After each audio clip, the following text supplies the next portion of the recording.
Are you ready? Here we go. We're talking about replacement theology, which, as I said, it turns Yeshua from this into this. No wonder the Jews don't recognize him. And as I said before, he's got a bad case of arthritis. And almost every one of his paintings, you notice a little hand arthritis thing? The Catholics, they don't want to always love everybody and include everybody. But that hand movement that they painted there in probably the 4th century or whatever comes from Hinduism and from Buddhism. That little hand thing was from 2000 BC. The Hare Krishnas did that. And of course, it was about 500 million Buddhists, and around 500 BC, they came up with the same thing. And then, of course, now, with replacement theology, we've come up with this, and then we often wonder, how come the Jews don't recognize them? I wonder. Okay, so what we're talking about, what I mean by replacement theology, the focus this time is on wrong theology when it comes concerning the Shabbats, the feasts, the commandments, what ecclesia or ecclesia means. The names have been changed. Yeshua now becomes Jesus. Yochanan, the immerser, becomes John the Baptist. Okay, all the names have changed. The word Jesus, or the name Jesus, if you'd have asked where's Jesus 2,000 years ago there, no one would have any idea who you're talking about, because there's no J's in Hebrew. There's no J's in Greek, and there wasn't even a J in English until the 1600s. Jesus is a transliteration. You guys know the difference between a transliteration and a translation. A transliteration, they just take the phonics and put it in the other language, not what it means. If I were to ask you what Jesus' name means in Hebrew, it's not in Hebrew. There is no name. But Yeshua in Hebrew means salvation. And so Yeshua has a meaning that you lose when you translate it from Hebrew. Now, Yeshua, here's the thing. How many of you know Spanish? How about in South Korean or other languages, you have male and female? Okay, like male and female genders. Well, in Hebrew, it's the same thing. Yeshua is feminine. And so when they translate it into the Greek, if they transliterate it, it would be feminine, so they changed it to Jesus. That made it masculine. And so from Jesus, it went into Greek or to English as Jesus when they invented the letter J. It wasn't, no one in the early church for 1,000 years had ever heard of Jesus. They never heard of Jesus for the first 1,500 years. It wasn't until they started, the printing press was invented, and they started putting it, and even then it was an I, it wasn't a J, and it became a J until the 1600s. So anyway, it's a transliteration of a Hebrew word. So, not only has the names changed, like John the Baptist. Who knows, what does John mean? Okay, well, John in Hebrew comes from the word Yochanan. Now, what does Yochanan mean? God is gracious. Hi, I'm God is gracious. And how many of you want that name? But because of replacement theology, we've changed it to John, which has no meaning whatsoever. Not only has the names changed, the priesthood has changed. Now, this is what the priest would look like, but now we have cardinals and different things, and they look completely different. They're not the sons of Aaron were to get married. In the Catholic Church, nobody gets married. The commandments of God have now been obliterated. They're done away with. The Hebrew language, the language of heaven, has now been ditched, and now it's a Greek text. And this poor Jesus has arthritis too. But it's gone totally to the Greek. So a lot of things have changed. As a matter of fact, here we have the ecclesia. All right, you can see the tabernacle there at the foot of the mountain with the Shekinah there. You see Moses up on the mountain.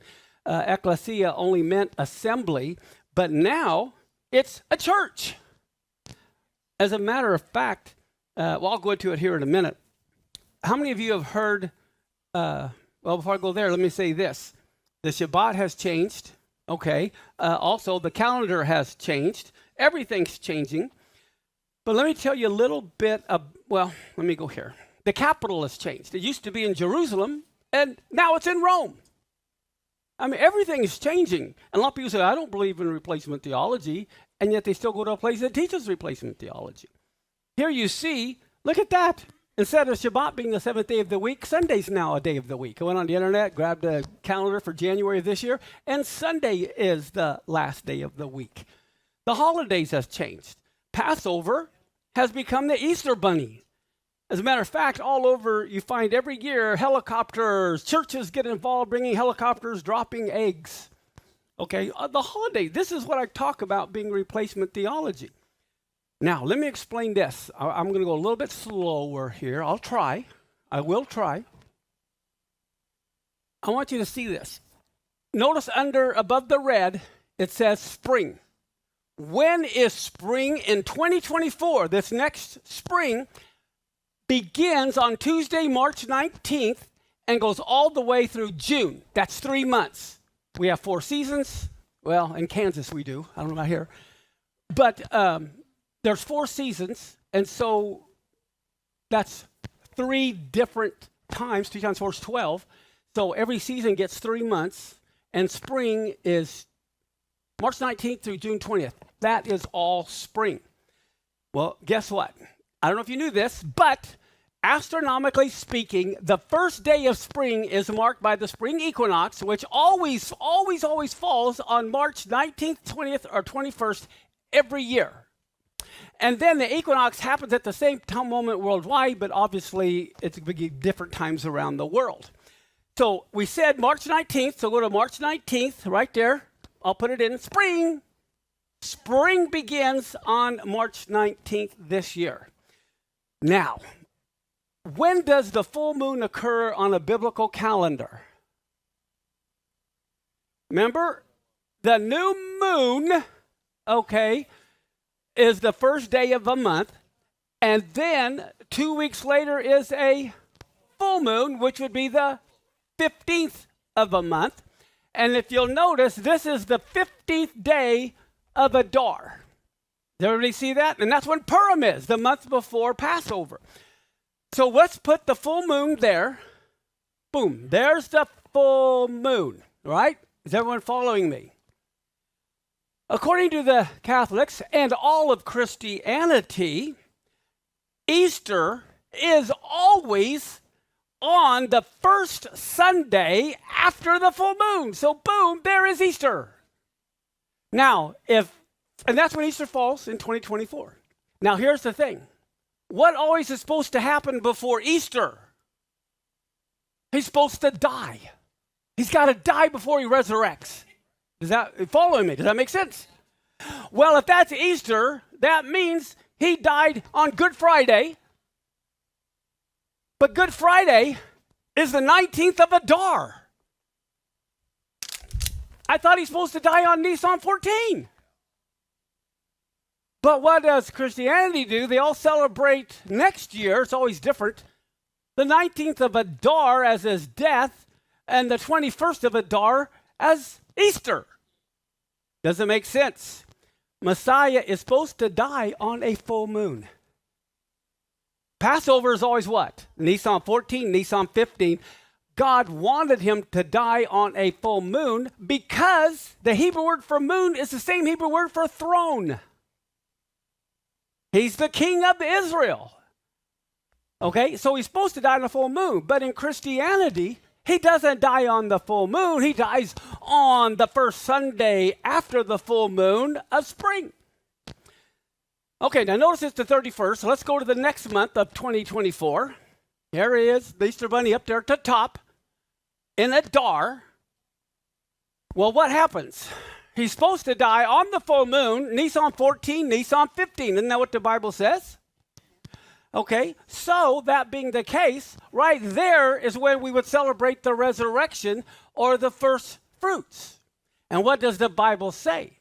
observe the month of Aviv, which means spring, or now it's Nisan, and keep the Passover unto the Lord your God, for in the month of Aviv, or spring, or Nisan, the Lord your God brought you forth out of Egypt by night.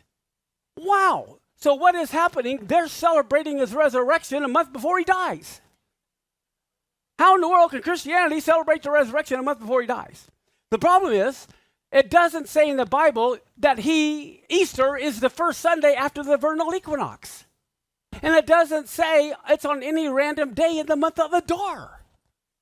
Okay? And that is still spring. He's supposed to die in the spring. And the spring may begin with Adar, but he's not to die till the month of Nisan in the spring. And it has to happen on the full moon. That's what replacement theology does. It says the devil, or the Antichrist, wants to change the times and the seasons, so you miss the divine appointments. That's the purpose. You don't have the connection with God that is different. It's like an open portal to heaven. And if you're meeting at different days and different times, you're going to miss the meeting. Hope that makes sense. Okay, so here we are again. Ecclesia. What does that mean? Assembly. It does not mean church. As a matter of fact, how many of you have heard of the Septuagint? Okay, September, although it's the 9th month, it's supposed to be the 7th month because sept is 7, oct is 8th. Okay, but the calendar got all screwed up, and that's a whole nother sermon, how that happened. But here's the thing. The Septuagint, you think of 70 translators. There are actually 72 Jewish sages who translated the Hebrew Bible into Greek. And the reason that happened was because there were so many Hellenistic Jews living that didn't know Hebrew, they only knew Greek. And they wanted the Hebrew translated into the Greek. Well, what happened? These translators were sent to Alexandria, Egypt, by the chief priest of Jerusalem, whose name was Eleazar. But guess what? It was at the request of Ptolemy II, the head of Egypt. And guess when the Septuagint was translated? In the 3rd century BC. We're talking about 260 BC is when there was a Greek translation of the Hebrew. How many of you know there were no churches in 260 BC? That makes sense? Okay, well, guess what? The Septuagint, again, is not the original Hebrew, but it was the main translation. That Greek translation was the main translation that was the basis for the Latin, the Coptic, the Ethiopic, the Armenian, the Georgian, the Slavonic, and part of the Arabic translations of the Old Testament. Okay, so they did not use the original Hebrew to translate into the Latin and all these other languages. They used the Greek. And obviously, Greek isn't correct. Everything else is going to be messed up. All right? But the Greek has always been the standard version of the Old Testament in the Greek church. How many have heard of St. Jerome? Okay, St. Jerome used the Greek version to begin his translation of the Vulgate Old Testament in the almost 400 AD. So we're talking 400 years later is when St. Jerome translated it into the Latin. Spanish and English translations came in the late 1500s, 1,500 years later. Now I'm going to make a comment that's going to blow everybody away. Did you know, this first one's going to be easy. How many of you know there were no churches in the Old Testament? How many of you know there were no churches in the New Testament? There were no churches in the New Testament.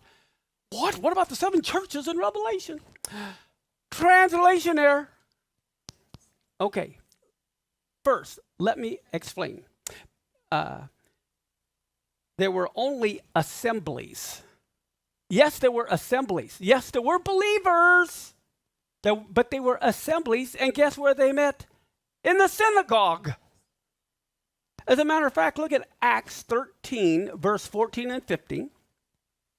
when they departed from Perga and they came to Antioch in Pisidia, they went into the synagogue on the Sabbath day and sat down after the reading of the law and the prophets. That's the Torah and the Haftarah. Okay.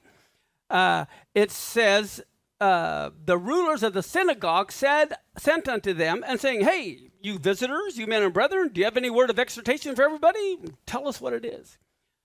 Where is Antioch and where is Pisidia in this verse? What country? Turkey. It's not even in Israel. In a nation outside of Israel, there are Jews and non-Jews meeting on the Sabbath day in synagogues together. Look at the next verse, Acts 13, 42 through 44. This is just down the road from verse 14 and 15. And when the Jews had left the synagogue, the Gentiles who were still in there besought that these words might be preached to them the next what? And that wasn't Sunday. Okay, and now when the congregation was broken up, many of the Jews and religious proselytes followed Paul and Barnabas, who, speaking to them, persuaded them to continue in the grace of God. And then the next Sabbath day came almost the whole city together to hear the word of God. Jews, Gentiles, they're all coming on the Sabbath, and they're meeting in synagogues together. Look at Acts 14:1. And they came to pass in Iconium. Where's Iconium? Turkey. They went both together into the synagogue of the Jews and spoke, and a great multitude of both Jews and also of the Greeks believed. Here again, Jews and Gentiles meeting in the synagogue on the Sabbath day. Look at Acts 17:2. And Paul, as his manner was, went into them, and 3 Sabbath days he reasoned with them out of the Scripture. So again, they always met on the Sabbath. They always met in the synagogue. Look at Acts 17:4. It goes on to say, and some of them believed and consorted with Paul and Silas, and the devout Greeks were how many? A great multitude, and of the chief women, not a few. All the Gentiles, they didn't start a Sunday church. They came to the synagogue on Shabbat. Then he goes over to Athens, and from Athens, Greece, he goes to Corinth. So here again, they're in another nation. They're not in Israel. And in Acts 18:4, it says he reasoned in the synagogue every Sabbath and persuaded the Jews and the Greeks. Wow, what's going on here? Well, here's the thing. Let me show you this. Confirming there were no churches in the New Testament, only assemblies. Look at this. This is the Church of the Holy Sepulchre. It wasn't built until the year 335 when Constantine okayed it. The Church of the Holy Sepulchre wasn't made until, that's the first church in Jerusalem. And it was 335 AD. It wasn't in the first century or even the second century. And then they just found a church in Aqaba. Aqaba Church is a historic, again, 3rd century, think Constantine church located in Aqaba, Jordan.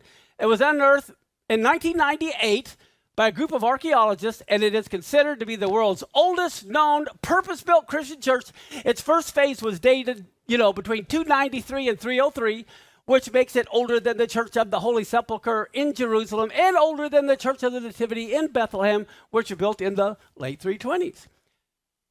There were no churches. There was only groups of people in a synagogue, and the Jews and the Greeks met together, and they were called assemblies. Now, who knows where Aqaba is? Who doesn't know where Aqaba is? Who is confused whether they know where Aqaba is? Okay. Aqaba is down here in Jordan.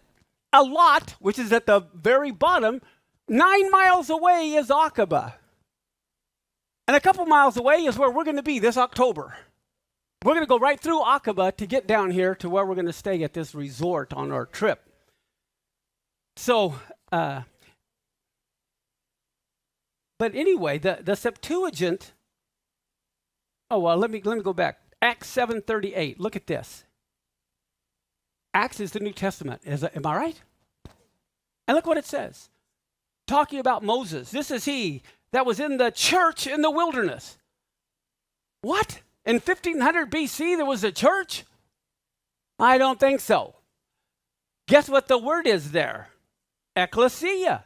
They decided ecclesia should be translated as church. All right? But there's a problem with that. Look at Acts 19:32. This is where they were worshiping the great goddess Diana for several hours. And in Acts 19:32, some of them cried one thing and some another, for the assembly was confused. Well, guess what? The word is ecclesia, but they go, oops, we can't put church in because they'll think the church was confused and the church are worshiping Diana. So we're going to translate it like it's supposed to be as assembly. And then in Acts 19:39, it says, if you inquire anything concerning other matters, it'll be determined in a lawful assembly. And guess what the Greek word is? Ecclesia. But we can't put church here now again because they'll think that the church was the one that was worshiping the great goddess Diana. How many of you believe the media is biased? So were the translators. Do you know in the Septuagint, which was written when? A couple hundred years before the New Testament, the word ecclesia is there over 98 times. And yet there were no churches. So ecclesia never meant church. It always meant what? Assembly. Yes, there were believing assemblies. Some people think, what? You don't believe in the church? Yes, I believe in the assembly of believers. But the media uses words that have other meanings. How many of you know they try to manipulate you through words? Well, the translators into English were just as biased. Just like there's bias today and prejudice today. That's why you always want to go back to the original text. Now, let me give you another example. This is one of my favorite examples of what replacement theology has done to us. How many of you like the begats? How many of you focus on the begats? Man, I memorized all the begats. I love the begats. The problem with the begats for Christians is the words. In Genesis 5, it mentions the begats. Adam begat Seth, who begat Enosh, who begat Canaan, who begat Mahalalel, who begat Yared, who begat Enoch, who begat Methuselah, who begat Lamech, who begat Noah. And how many of you got anything out of that? Oh, good. One of you did. Okay, the problem is in the English, we transliterate, we don't translate. And what's the difference between transliterate and translate? Transliterate is take the phonics and put them into your language. Translate means to give the meaning of the name. Adam in Hebrew means mankind. Hi, I am mankind. Remember Cain killed Abel? And Seth was appointed to take his place, it says. As a matter of fact, I think I have that in your Bible. Or in the Bible, let me see. Oh, I did put it in there. But anyway, it says in Genesis that Seth was appointed to take Abel's place. Well, guess what Seth's name means? He's appointed to. Hi, I'm appointed to.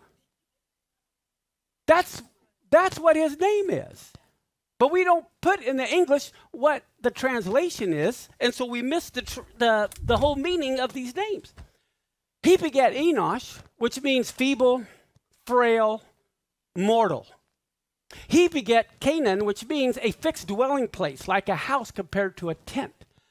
So here in English, we go Adam, Seth, Enosh, Canaan.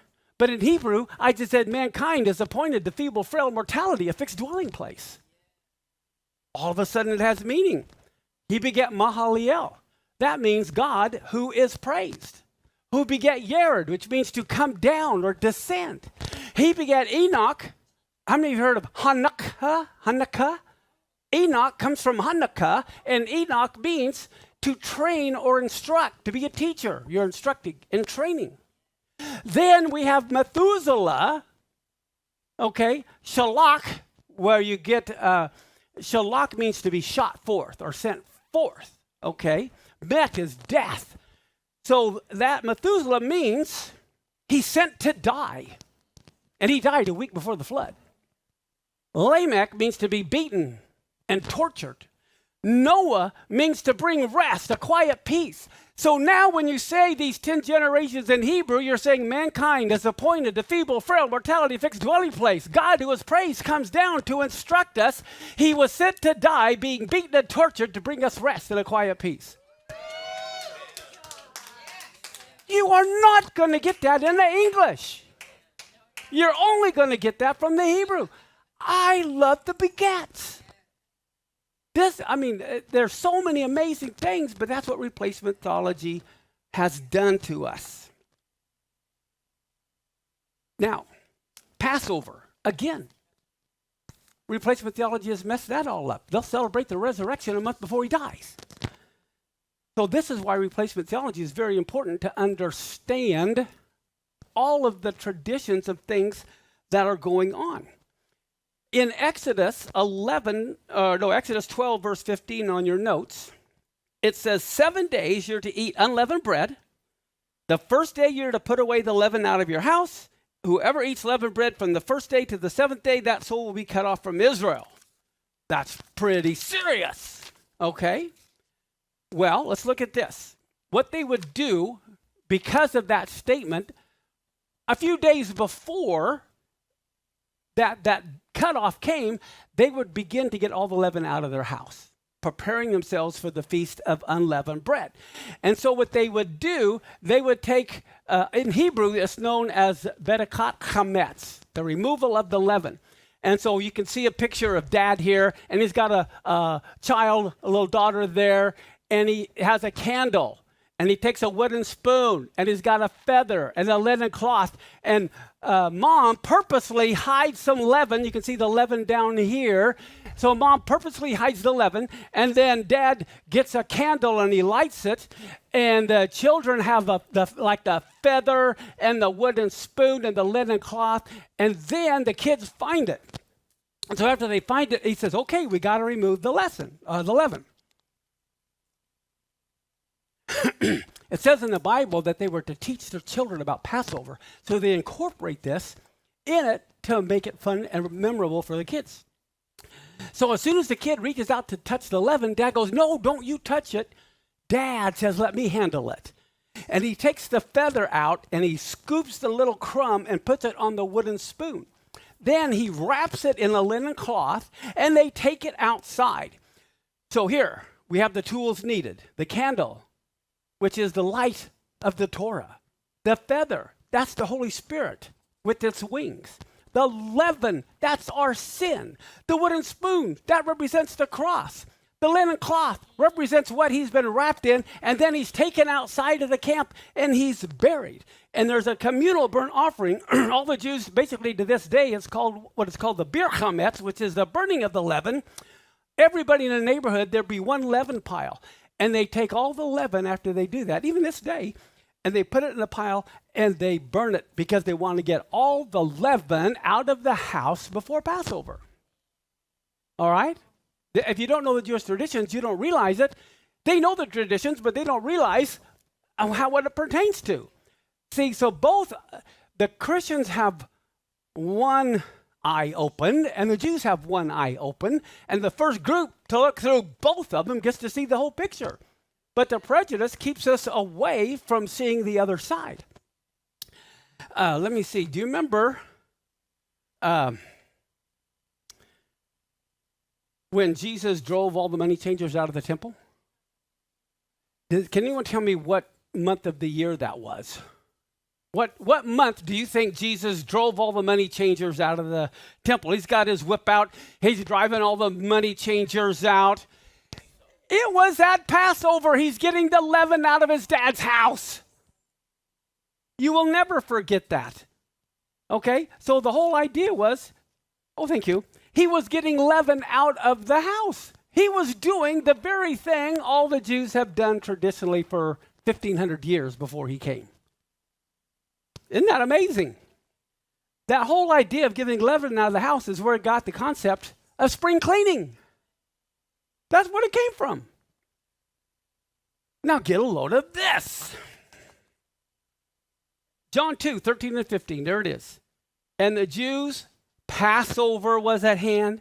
Jesus goes up to Jerusalem. He found the temple, those selling oxen and sheep and doves and the changers of money sitting. And when he had made a scourge of small cords, he drove them all out of the temple, the sheep, the oxen, and poured out the changers' money and overthrew the tables. It was a Passover. Now you will never forget when that happened. He's cleaning the leaven out of his dad's house. Now, get a load of this. If you remember, what day were they to grab the Passover lamb? The 10th of Nisan. Passover is the 14th, but on the 10th of Nisan, they were to take their lamb, and what were they to do for 4 days? They had to inspect the lamb. Nisan 10, they brought the lamb home, and then for 4 days they inspected it. This is back in the original Exodus. Okay. Well, look at this. Matthew 26, 59 and 60. They've taken Yeshua from the Mount of Olives, and it says, now the chief priests, the elders, all the council sought false witnesses against Jesus to put him to death, but they what? Found none. Though many false witnesses came, they found none. And at the last came these two false witnesses. Look at Luke 23, 4. He comes. Well, first off, here he is. All these scribes and priests are trying to find false witnesses, but they find no fault in him. Then he comes before Herod and Pilate. And it says in Luke 23, 4, then said Pilate to the chief priests, I find no fault in this man. Verse 15, no, nor yet Herod, for I said you to him, and lo, nothing worthy of death is done unto him. And then when we go to the thief on the cross in Luke 23, 41, it says, we indeed justly, for we receive the due reward of our deeds, but this man has done nothing amiss. So we see Yeshua during the exact time of the inspection of the lamb was found to be a lamb without blemish. And it happened at the very time of the inspection of the lamb. And what's interesting, the lamb was held for how many days? And 4,000 years, and the day of the Lord is 1,000 years, was when Messiah came. There's all of these connections. Now, let me see where I'm at. Here's the Garden of Gethsemane. Here's a picture. These are 2,000-year-old trees. Many of these may have been just little olive trees back in Yeshua's day. How many of you have been to the Garden of Gethsemane? I think we're going to be going there this October. Okay, now, look at this. I think everyone knows this verse. Matthew 26, 30. It's at the Last Supper. They sang a hymn and they went out to the Mount of Olives. They sang a hymn and went out to the Mount of Olives.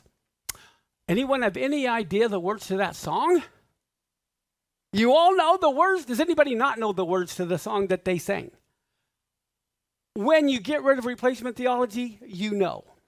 First off, guess what? The Lord had King David compose the funeral hymns that would be sung at Yeshua's funeral 1,000 years in advance. That's right. The hymns, the Psalms, was their songbook. And the Hallel is what they would sing every Passover, which is Psalms 113 through Psalms 118. So Psalm 118 was the last hymn at the Last Supper. Because that is the last hymn that's been sung at the Last Supper for 2,000 years. Or more since David, 3,000 years. All right. So, what do we find in Psalm 118? I think it's interesting. Do you remember, here they sang a hymn and they went over to the Mount of Olives, right? And that's where he was betrayed. That's where he was rejected. So what was the final hymn that they sang before he went over to the Mount of Olives? Psalm 118, 22 through 24. The stone the builders rejected has now become the cornerstone.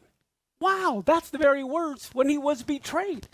And they sing it 3 times a day. And the following morning, at 9 in the morning, it says in Mark, that it was at 9 in the morning the third hour of the day, that they crucified him. Well, guess what? 9 in the morning, the very moment they nailed him to the stake, is the time of the morning sacrifice. At that very same moment, you can see the high priest there, and they take the Passover lamb that's going to be slain at 3 in the evening. They tie him, they bind him to the altar. So at the very moment that he's being nailed to the cross at 9 in the morning, Josephus says there were 2 million Jews there all around Jerusalem. They were all a choir singing. As Yeshua is being nailed to the cross, what does he hear everybody singing? Psalm 118. The Lord is God. He's given us light. Bind the sacrifice with cords, even to the horns of the altar. That's what they're singing while they're nailing him to the cross. That's what they're singing while they're binding the Passover lamb to the altar. And then what do we see? At noon, that's when all the lights go out. At high noon, everything goes black for 3 hours. And while he's suspended between heaven and earth, he hears everybody singing. And what are they singing? Psalm 118, the right hand of the Lord is lifted up. The right hand of the Lord does valiantly. That's what he's singing, where they've lifted him up in the air. And then at 3 in the evening is the time of the evening sacrifice. And that's when he dies. And so, boom, it's 3 o'clock. And as he gives his last breath, what is he hearing everyone sing?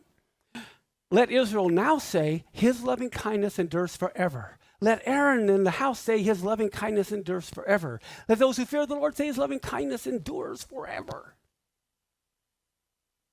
1,000 years before King David had him write this song, 1,000 years before he came. Now, these kinds of things with replacement theology, you don't connect.